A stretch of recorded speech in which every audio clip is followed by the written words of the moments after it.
Hello,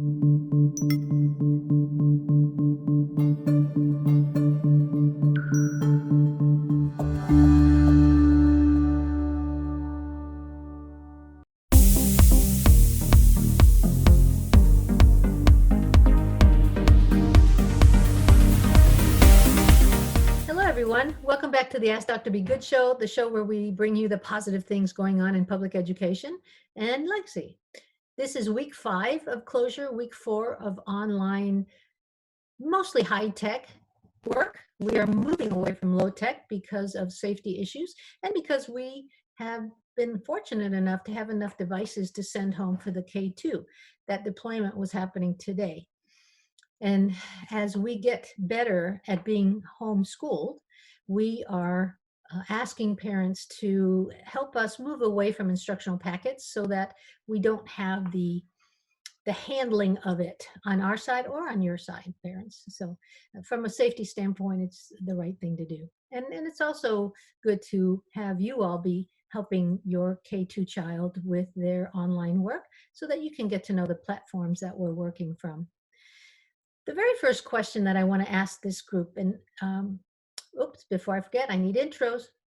I tend to jump into things and forget the basics. So let's start with Ms. Schlamowitz. Let's start with you. Tell me who you are, what you do, and what location, please, and then others follow. Yes, this is Irene Schlamowitz. I'm a teacher assistant. I work with high schoolers. At what location? I'm sorry, did you say? Yes, I work at Plano.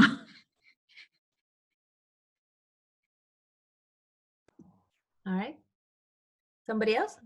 Okay, hello, my name is Miss Kerbo. I'm a second grade bilingual teacher in Mesquite.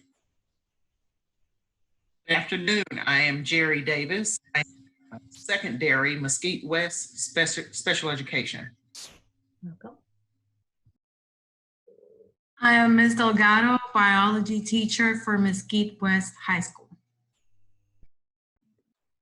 Hello, I'm Jermaine Williams, teacher assistant for Mesquite West.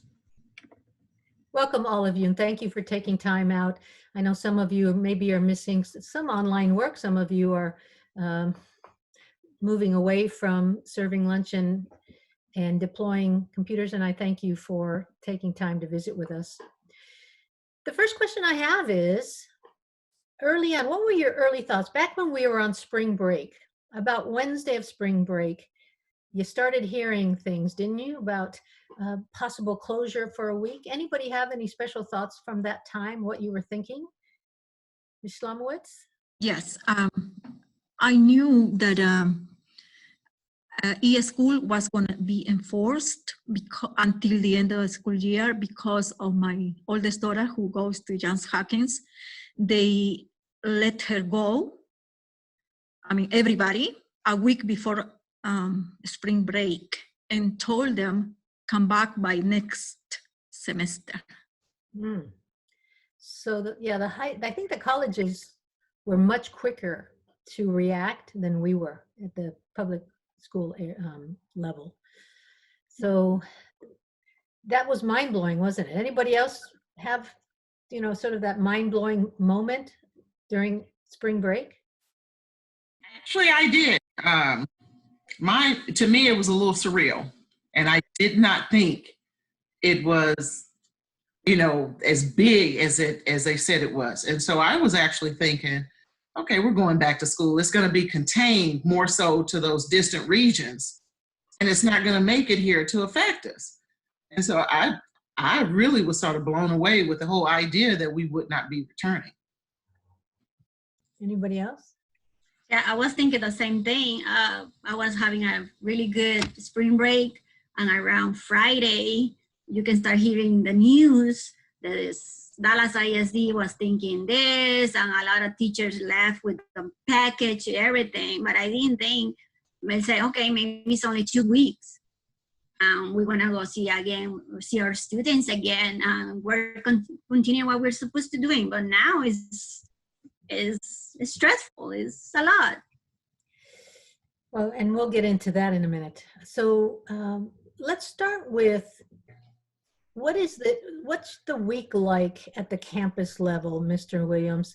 You are one of the few that have been allowed to be at the campuses. So why do we need to have a support staff at the campuses, and what do you do? Currently, we have, my hands are actually dirty right now because I've been painting the classrooms, trying to get them back together because there has been a little marks here and there in the classrooms. And also on Mondays, I help out doing rotations, and I help with the kids and with ninth grade with their writing assignments. So throughout the week, it's just, we're just adjusting and trying to make do what we have and cleaning up. And, times like this, we don't get to decorate the classrooms and get them back right. So we're using this time to do so. And we've been very fortunate as a business, that we were able to retain all of our employees and keep them working in some fashion so that they could get paid. And so there, as you know, unemployment is up, I don't know how many hundreds of percent up. And so to be able to continue to pay our employees, because the state of Texas budgeted for that money and has that money, it's a gift that we're able to give all of the educators and all of your educators in the state of Texas. So we have something to be grateful for. Ms. Shlomowitz, what is like in Plano? It's very quiet. I miss my students. I miss the noise. I miss their faces. And when we come here to work, we have to be careful not to be close to each other, even we are few, and wear a mask and wear gloves all the time. So what safety measures, you sort of alluded to it, but what safety measures are there on the campus? And I'll go back since you alluded to some. Mr. Williams, what safety measures are in place to keep you guys safe every day when you go in? We have to get our temperature checked as soon as we walk in the door, just to make sure that we're not sick or anything. Of course, we remain 6 feet apart, wear gloves, mask, and just, be aware of what we are and make sure we're not too close to each other. And thank you for respecting that. We, knock on wood, so far, we've been fortunate that our safety measures seem to be working and keeping all of us safe. So those of us that sometimes hang out at the campus. So let's talk about teachers now. Ms. Delgado, you have had to make some changes. What changes have you had to make in your teaching world? There's been many changes. Thank God we have Echo. Echo is amazing, and kudos for that because the kids know Echo pretty well, so that was good. But the instructional part has to change to short videos, very simple instructional videos for the students because I'm not there to guide them and help them when they need the help. And understanding that they're going through different situations, I have to manage to have everything available for them throughout the whole day. So that's one of the biggest things to adapt on Echo, make it available all the time for the students. Ms. Kerbo, you're second grade, so you're elementary. Yes, for us, we use Google Classroom. So it's being a challenge for everybody because we never teach that way. So in our case, we need to help the students and help the parents to understand all the process. So we're right now like teachers, IT person. We have sometimes I'm with the mom on the phone trying to help and log in and make videos for the kids. So it's been a really interesting change for everybody. I'm sure. What Yes. now that we're sending home devices for the K2, will that continue to have changes in the way you guys are teaching? Not really, because we still have our classroom set up. So the only thing we need to help the student, they're new, basically. In my case, I asked for 5 iPads because I have students that sharing the iPad or the computer in the house using the older students' computers. So I asked for iPads. But they still, during these last 3 weeks, we sent paperwork, a home package. They send me pictures. So I still counting for them. But right now, from my 21 students, I can say I have 17 working every day. Or some of them, they work afternoon when mom is in the house because their mom say, no, you don't do that, don't do anything until I'm here. So I'm sure that everything is okay. But it's only, right now it's working with the new ones. They have the iPads today. But it's being really good for everybody. So what is going to happen differently? I know that we were sending packets home, but I think we're moving away from that, right? So what will happen differently now? Yes, right now, especially with I send email to my parents, letting know that if they don't have the access with the computer, I will send email or the package to them. So that way they can read it, copy the answers, send me a picture. So that way they're not, I don't want to go out to get the papers because I don't want to get getting with the bacteria or the virus. So for like yesterday, I prepared all the email with everything for the week. I send it by email to them. So that way they have both. And today they be able to get the iPads.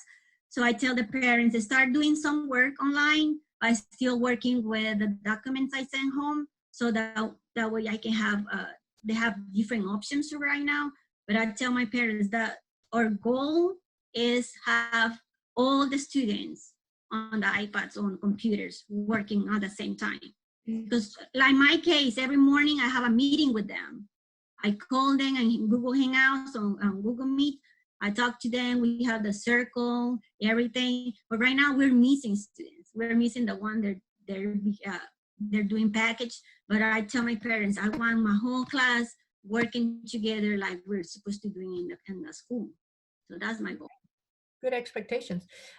So Ms. Davis, you have already a difficult job as far as managing the special ed accommodations. What in the world happened?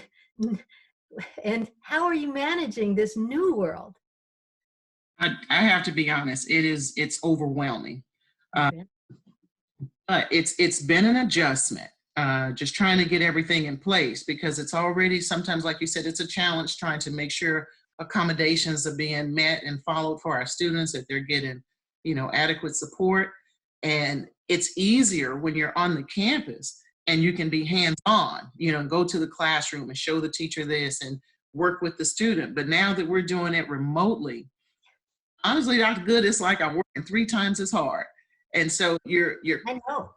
Yes, we all are feeling that. Yes. I am on the computer all day. Teachers know they can access, we use Eduphoria so they can see all of their accommodations that they are to follow. But then it's trying to get the students engaged all the time. I can't put my hands on them. So I'm constantly in Hangouts trying to, check a pulse.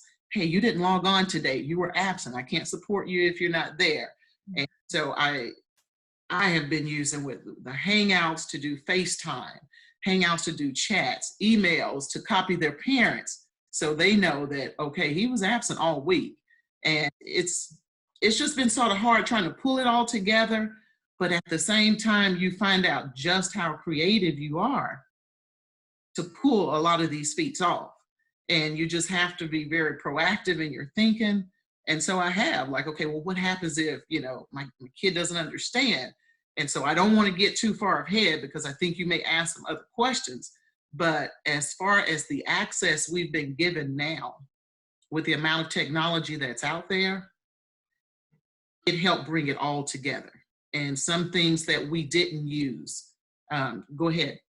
Well, so you're forcing me to ask a question then. How in the heck are we helping our dyslexia students, our speech therapy students? How are we doing it? Well, okay, our service providers are doing it remotely via video.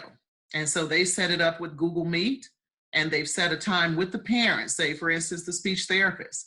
And so they've contacted parents and say, okay, if the student was participating in a group therapy session, here's the time that we'll set that up. And if it doesn't work for them, you know, they negotiated, I think, for the most part, how they're going to do it. Now, some of the parents I know on our campus elected not to do it via video, and that they would wait until school resumed because the parents are at school, at work, and so they don't know if the student is really accessing and being responsible on video chats. So, but it's all set up via video with the dyslexia interventionist. She has her area set up where she works with them via video, and she set it up via, I believe, Google Classroom. So a lot of people don't know that when a student is labeled special ed, they get an IEP, individual education Plan. And they have certain amount of minutes that have to be met in certain content areas where they're learning disabled. And so how are you all meeting those minutes according to the IEPs? Because that's one thing the federal government did not give any give on. They wanted those sped kids to still get their accommodations / modifications. How are you all doing that? And we are doing our best to you know, apples to apples and try to match exactly what's on that paperwork. So I'll give you an example. So Tuesdays are pretty much my busiest day, starting at 8 a.m. in class. So when that teacher is in class, I join them via Google Meets. My students know that I'm there. For English, they do pretty much 30 to 45 minutes of instruction, of which I'm there for that lecture.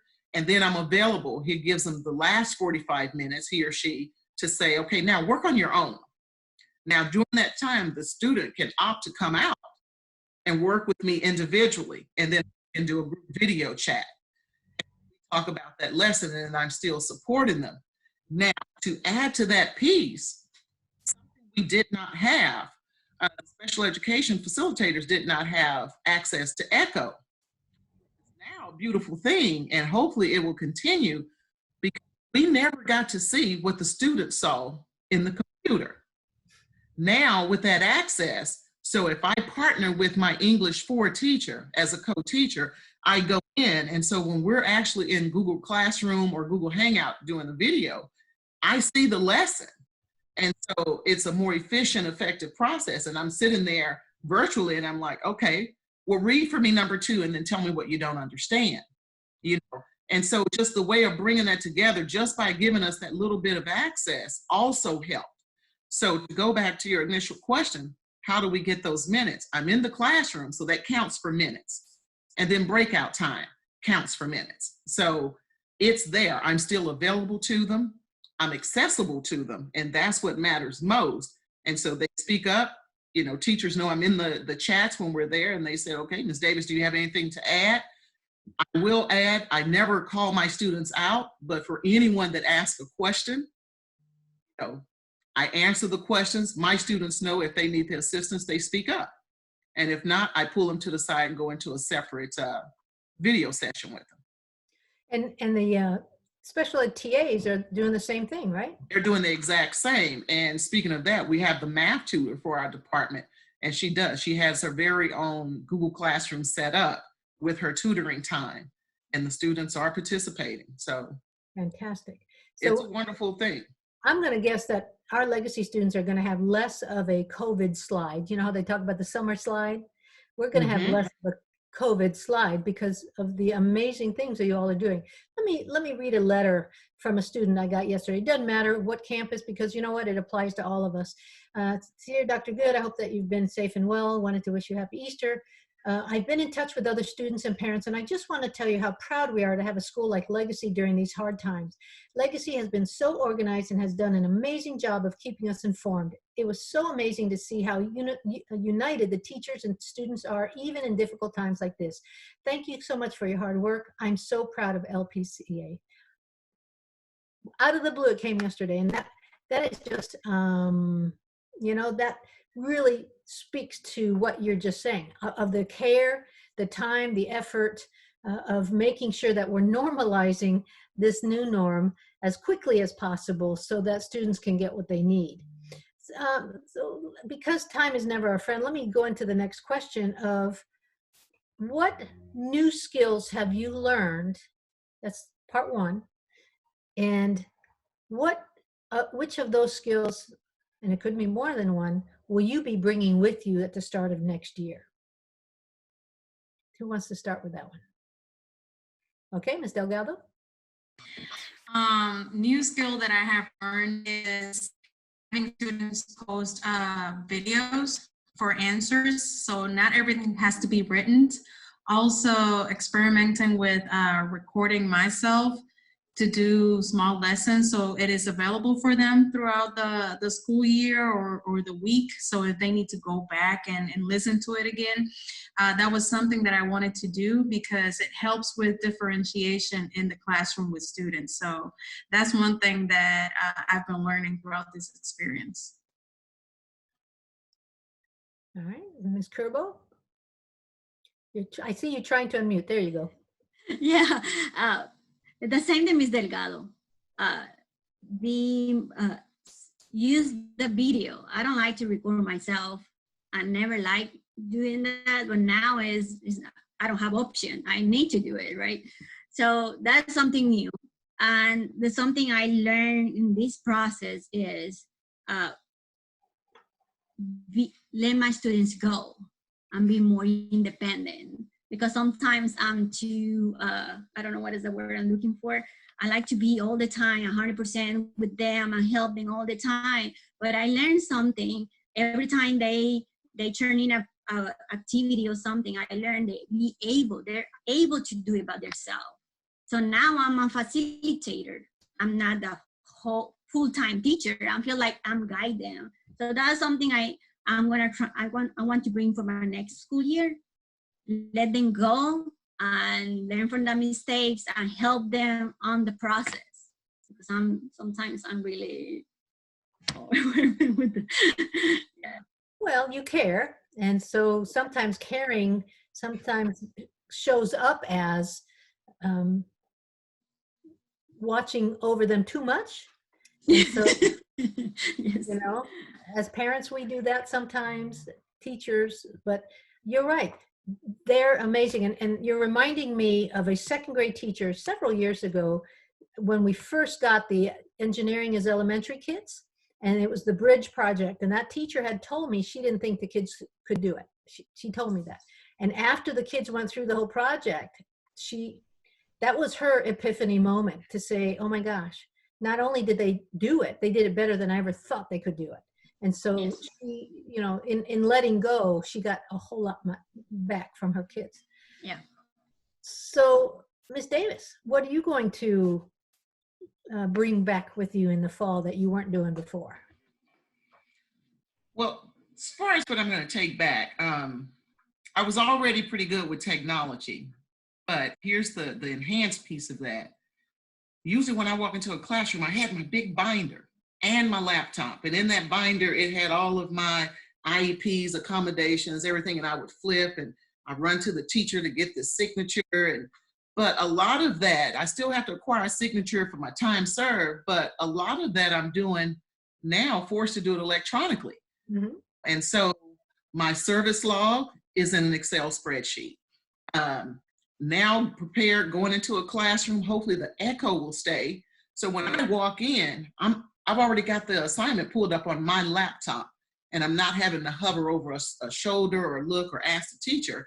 And so just that, more, I guess, technological type of skills, just being able to do it. And I liked what Ms. Delgado said when she talked about that differentiation. In our population, we get excited because mm-hmm. things differently, or you look at tiered instruction. And when she said that about, creating these videos and the students can refer back, just think of how beautiful that will be when, okay, I know I have this particular population, maybe let me put a little 5-minute clip in echo, pretty much at their level that would help them understand versus maybe a more complex group and they can access this video. So just thinking down the road of how we can keep this going to benefit our students. You're right. And my hope is that all of our teachers, especially secondary teachers with ECHO, continue to use ECHO as their place that they're supposed to put their projects in a more, as part of their regular planning time, because that's where it should be. And it makes it easier now for people like you to just access it, because now you know about it. Secret's out, right? And so we can't ever really quite go back to the way things were. We just can't. You can't. You know how they say you can't put it back in the lid, put it back in the can. Right. I don't think we can. So how about Ms. Slomowitz or Mr. Williams? I know that life is very different right now, but what do you hope sort of comes with you in the fall when we start back? But I hope that everything goes back to normal. I miss my students a lot. We are hoping for that, to be back to normal. Mr. Williams?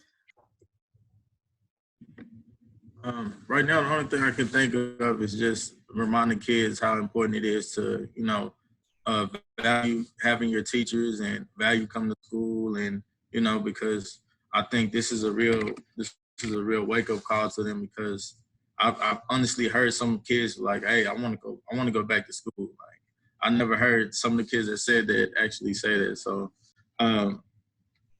so when we get back, I'm just gonna constantly remind them, like, hey, it could have been, we could have been at home, and you could have been learning online. So that's the only thing that I can think of right now.